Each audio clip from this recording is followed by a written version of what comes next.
بسم اللہ الرحمن الرحیم۔ السلام علیکم ناظرین، امید کرتا ہوں آپ تمام لوگ خیریت سے ہوں گے۔ اس بلاگ کی سب سے پہلے کا خبر شاہ محمود قریشی صاحب، سابقہ فارن منسٹر پاکستان کے وزیر خارجہ، جن کو کل گرفتار کیا گیا اور کس طریقے سے گرفتار کیا گیا اس کے اوپر تو کل بھی ہم نے بات کی۔ آج ان کو ڈیوٹی مجسٹریٹ کے سامنے پیش کیا گیا ہے، اور جو مکالمہ ہوا ہے وہاں پر شاہ محمود قریشی صاحب کا، وہ سننے سے تعلق رکھتا ہے، اس پہ تھوڑی سی بات کریں گے۔ NA 122 ایک حلقہ جہاں سے بانی پاکستان تحریک انصاف عمران خان صاحب خود الیکشن لڑ رہے ہیں، اور ان کے الیکشن لڑنے میں ایسے رکھنے آ رہے ہیں کہ جو تحریک انصاف کا اپنا فالٹ ہے، ان کے اوپر بات ضرور کی جانی چاہیے۔ اس طرح کی غلطیاں تحریک انصاف ماضی کے ضمنی الیکشن میں بھی کر چکی ہے اور اب پھر کر رہی ہے۔ اینڈ میں لاسٹ سٹوری اس بلاگ کی خواجہ آصف صاحب کی ایک بڑی اہم سٹیٹمنٹ ہے، اس کے اوپر بات کریں گے۔ Let's start with Shah Mahmood Qureshi صاحب۔ ہم نے دیکھا کہ شاہ محمود قریشی صاحب کو کل گرفتار کیا گیا، انٹرنیشنل میڈیا تک نے رپورٹ کیا، BBC کا بیپر میں نے دیکھا ہے، اس کے اوپر پاکستان کی جو ہماری رپورٹر ہے BBC کی، انہوں نے رپورٹ کیا، TRT کی میں نے ٹویٹس دیکھی ہیں، ایوری انٹرنیشنل پلیٹ فارم جو نیوز آؤٹ لیٹ ہے انہوں نے اس سٹوری کو کور کیا۔ آج جس طرح ان کو پیش کیا گیا شاہ محمود قریشی صاحب کو، وہ بھی کوئی عجیب سے مناظر تھے، اس طرح کے جیسے کہ بہت بڑا دہشت گرد ہے اس کو پیش کیا، جب پولیس ہی پولیس ہے، بختربند گاڑی ہے، اور جب ان کو لا رہے ہیں ڈیوٹی مجسٹریٹ کے پاس تو ہتھ کڑیاں لگی ہوئی ہیں۔ دو کہ جب ان کو عدالت میں پیش کر دیا گیا تو ڈیوٹی مجسٹریٹ صاحب جو ہیں انہوں نے وہ ہتھ کڑیاں کھلوا دی شاہ محمود قریشی صاحب کی۔ یہاں پر کہانی ختم نہیں ہوتی، آگے چلیے۔ جب اصل مکالمہ جو ہے شاہ محمود قریشی صاحب کا، وہ مکالمہ سننے لائق ہے جو انہوں نے ڈیوٹی مجسٹریٹ سے کیا ہے۔ انہوں نے کہا، جی میں سٹیٹمنٹ ریکارڈ کروانا چاہتا ہوں، مجھے سپریم کورٹ کے قائم مقام جسٹس سمیت 3 جسٹس صاحبان نے ضمانت دی، مچلکہ جمع کرا کر مجھے ضمانت کا حکم دیا گیا، میری رہائی کا روپکار جاری ہوا اور 3 MPO جاری کر دیا گیا۔ میں کیسے عوام کے لیے خطرہ ہو سکتا ہوں؟ میں کئی ماہ سے اڈیالہ جیل میں قید ہوں، مجھے رات کو آ کر کہا گیا 3 MPO واپس لے لیتے ہیں۔ شاہ محمود قریشی نے ڈیوٹی مجسٹریٹ کے سامنے 3 MPO آرڈر کی کاپی رکھ دی۔ 26 تاریخ کو 3 MPO کا آرڈر دیا گیا اور پھر واپس لے لیا گیا۔ ہاتھ سے 26 تاریخ کاٹ کر 27 تاریخ کر دیا گیا۔ مجھے غیر قانونی طور پر رکھا گیا۔ میں جیل کی حدود میں تھا، وہاں پنجاب پولیس گرفتار کرنے پہنچی۔ میں 5 بار ممبر پارلیمنٹ رہ چکا ہوں۔ SHO، اب یہاں سے سب سے امپورٹنٹ گفتگو یہاں سے سٹارٹ ہوتی ہے۔ SHO جمال نے مجھے مکے اور لاتیں ماری، SHO اشفاق نے مجھے گالیاں دی، میری چھاتی میں درد ہو رہا تھا، میں بار بار SP کو کہتا رہا کہ مجھے اسپتال لے جاؤ، اور پولیس میرے سے آگے سے پوچھتی رہی کہ کون سے اسپتال لے کر جائیں۔ ایک ٹیم آئی کہ 9 مئی کے لیے آپ کا بیان ریکارڈ کرنا ہے۔ یہ لوگ مجھے 9 مئی میں ملوث کرنا چاہتے ہیں۔ میں 9 مئی کو کراچی میں تھا، بیگم کی سرجری ہوئی تھی، میں موقع پر موجود ہی نہیں تھا، یہ لیکن مجھ سے بیان لینے پہنچ گئے۔ مجھے رات بھر ٹھنڈے کمرے میں رکھا گیا، مجھے رات بھر سونے نہیں دیا گیا، بار بار لائٹیں چلا کر مجھے جگایا گیا، اور ذہنی اور جسمانی اذیت دی گئی۔ اب آگے چل کر وہ اپنا جو کنکلوڈ کر رہے ہیں نا اپنی سٹیٹمنٹ، شاہ محمود قریشی صاحب، وہ کہتے ہیں، میں پاکستان کا عالمی سطح پر مقدمہ لڑا ہوں، میں پاکستان اور اداروں کی عالمی دنیا میں صفائیاں پیش کرتا رہا ہوں، کیا یہ انصاف ہو رہا ہے میرے ساتھ؟ اور اس کے بعد شاہ محمود قریشی صاحب یہ بات کرتے کرتے کمرہ عدالت کے اندر رو پڑے۔ ایک اور چیز بہت اہم ہے اس کے اندر، شاہ محمود قریشی صاحب نے جو ڈیوٹی مجسٹریٹ تھے ان کے سامنے کہا ہے کہ مجھے بہت اہم شخصیت نے بتایا کہ آپ کا 9 مئی سے کوئی لینا دینا نہیں، لیکن مجھے 9 مئی میں اب پھنسایا جا رہا ہے۔ اور یہاں تک کہا کہ اگر آپ کہیں ڈیوٹی مجسٹریٹ کو تو میں علیحدگی میں آپ کو اس عام شخصیت کا نام بھی بتا سکتا ہوں۔ یہ بہت امپورٹنٹ کویسچن ہے، کویسچن مارک ہے بلکہ، کہ وہ اہم شخصیت کون تھی، اور اس کا جواب آبویسلی کم از کم جج صاحب کو تو بتایا جانا چاہیے، اور شاہ محمود قریشی صاحب ہم شور کہ علیحدگی میں اگر جج صاحب سننا چاہیں گے تو ان کو ضرور بتا بھی دیں گے۔ شرمندگی کا باعث ہے کہ ایک فورن منسٹر، دیکھیں اس میں 2 چیزیں ہیں اور ان دونوں کو خیال میں رکھا جانا چاہیے۔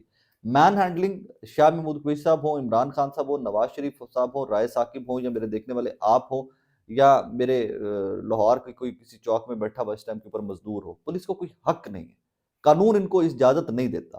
لیکن جب قانون کی میں بات کرتا ہوں تو پھر بدقسمتی کی بات یہ ہے کہ مجھے قانون اور آئین نظر نہیں آ رہا اس ٹائم کے اوپر اس ملک میں، اور اس سے زیادہ میں اس کے اوپر نہیں کہہ سکتا۔ یہ وہ زخم ہے جو رستہ جا رہا ہے، بلیڈ کرتا جا رہا ہے، اور اس کا اینڈ کیا ہوگا مجھے اس کا معلوم نہیں ہے، مجھے اس کا، اور نہ میں وہ معلوم کرنا چاہتا ہوں۔ وہ اتنی بھیانک پکچر ہے، جب میں وہ سوچتا ہوں کہ میں اس کے اوپر بہت زیادہ بات کرنا بھی مناسب نہیں لگتا مجھے کہ اس کے اوپر بہت زیادہ بات کی جائے۔ آگے چلیے NA 122 سے۔ عمران خان صاحب لاہور کا حلقہ ہے، عمران خان صاحب یہاں سے الیکشن لڑ رہے تھے، اب مجھے تھے کی اجازت دیجیے کیونکہ ایک ٹیکنیکل غلطی اس طرح کی کر دی گئی ہے کہ اب ان کے کاغذات نامزدگی جو ہیں وہ مسترد ہوتے ہوئے بظاہر نظر آ رہے ہیں۔ ماضی میں چیمہ صاحبان کو بھی جب موقع ملا ضمنی الیکشن میں تحریک انصاف کے، تو ان سے بھی ایک اسی قسم کی غلطی ہوئی تھی، تجویز کنندہ اور تائید کنندہ والی۔ اسی طرح کی غلطی یہ جان بوجھ کر کی گئی ہے، یہ ہو گئی ہے، یہ جس کسی کا بھی قصور ہے اس کے اوپر ہم شور کہ پاکستان تحریک انصاف انویسٹیگیٹ ضرور کرے گی۔ حلقہ NA 122 سے عمران خان کے تائید کنندہ منیب الرحمان صاحب حلقہ NA 120 کے ووٹر ہیں۔ اسی بنیاد پر آج عمران خان کے کاغذات نامزدگی مسترد ہو جائیں گے۔ محمد اشفاق صاحب بڑے سینئر کورٹ رپورٹر ہیں، ان کی خبر ہے۔ انکوائری اس چیز کی ہونی چاہیے کہ عمران خان کے کاغذات کس نے جمع کروائے، تجویز اور تائید کنندہ کی سلیکشن کس نے کی، اور اس کے اوپر بالکل انکوائری ہونی چاہیے۔ یہ تو بظاہر یہ لگ رہا ہے کہ عمران خان صاحب کو آگے چل کے موقع ملتا یا نہ ملتا الیکشن لڑنے کا، وہ ایک الگ سے کہانی تھی، لیکن یار یہ جو قانونی کارروائی تھی اس میں اتنے سینئر وکلا ہوتے ہوئے آپ لوگوں کو عقل ہی نہیں آ سکی کہ آپ کر کیا رہے ہو۔ کیونکہ بہت جونیئر وہ ہوتا نا، کوئی بندہ پہلی دفعہ الیکشن لڑ رہا ہے یا اس کی ٹیم نہیں ہے اور کلا بندہ ہے، اس نے جا کے سارا کچھ خود ہی کیا ہے، اس سے اس طرح کی غلطی ہو جائے، سمجھ آتی ہے کہ یار قانونی پروسیس تھا، پتہ نہیں تھا، کہیں پر بہت زیادہ ڈیٹیل نہیں تھی، تو یہ غلطی کوتاہی ہو گئی۔ سابقہ چیئرمین تحریک انصاف، سابقہ وزیر اعظم پاکستان، اس کے کاغذات نامزدگی آپ مسترد کروا رہے ہو کیونکہ تائید کنندہ اور تجویز کنندہ جو ہے وہ ووٹر ہی کسی اور حلقے کے ہیں۔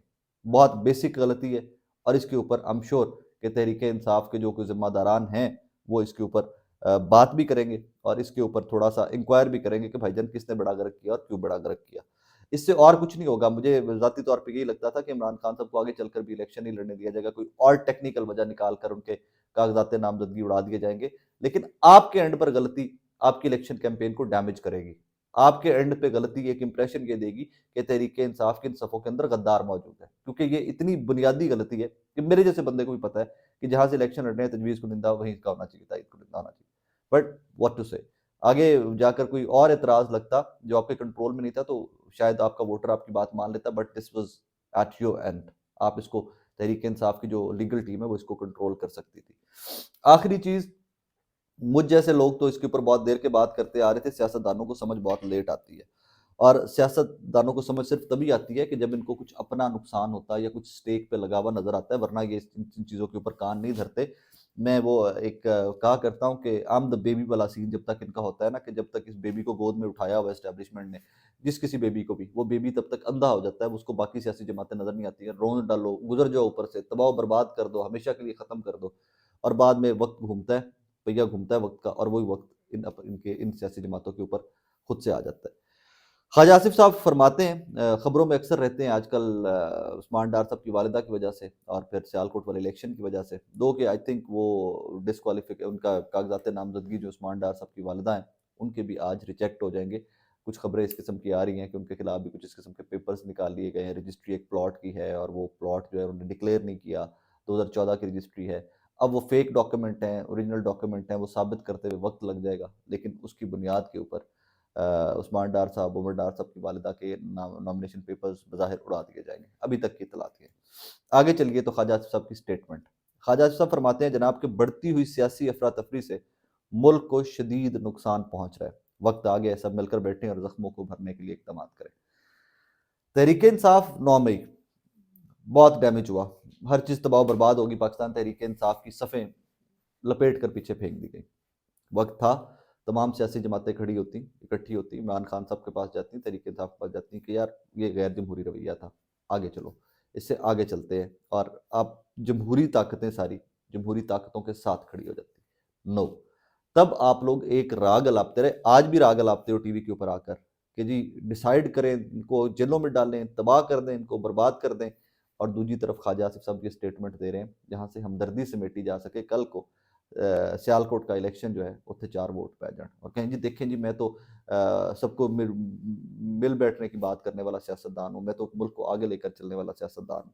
کہانی سادہ سی ہے، اگر جب تک اسٹیبلشمنٹ کا ہاتھ کسی بھی سیاسی جماعت کے کاندھے پر ہے، اس کو عقل ہی نہیں آتی، اس کو شعور ہی نہیں آتا، اس کو سمجھ ہی نہیں آتی کہ جناب سیاستدان کا کام سیاستدان کے ساتھ بیٹھ کر چلنا ہے، سیاستدان کا کام پارلیمان کے اندر ہے، سیاستدان کا کام ووٹر کے ساتھ ہے، سیاستدان کا کام پاکستانی ووٹر کے ساتھ ہے۔ ان کو یہ سمجھ نہیں آتی۔ جب وقت بدلے گا، یہی خواجہ آصف صاحب اس طرح کی سٹیٹمنٹس دے رہے ہوں گے کہ آپ دنگ رہ جائیں گے۔ اس کے اوپر مجھے تعجب نہیں ہوتا، مجھے دکھ ہوتا ہے اب۔ ان کی ان باتوں کے اوپر مجھے دکھ ہوتا ہے کہ جب وقت تھا تب آپ نے اسٹیٹمنٹس اس طرح کی نہیں دی، تب تو آپ نے پاکستان کو اکٹھا کرنے کی بات نہیں کی۔ جب آپ ایک پارٹی کو کرش کر رہے تھے سب مل کر، پیپلز پارٹی بھی شامل تھی، سب کے سب شامل تھے، اس کے بعد آج آپ کیا کہتے ہو کہ زخموں کے اوپر نمک نہیں چھڑکنا چاہیے اور اکٹھے بیٹھنا چاہیے۔ یہ زخم رس رہا ہے، یہ اس میں سے بلیڈ کرتا جا رہا ہے، آپ کو وقت کے ساتھ آئے کیا ہوگا۔ اپنا بہت سارا خیال رکھیے گا ناظرین، دعا میں یاد رکھیے گا۔ اللہ حافظ۔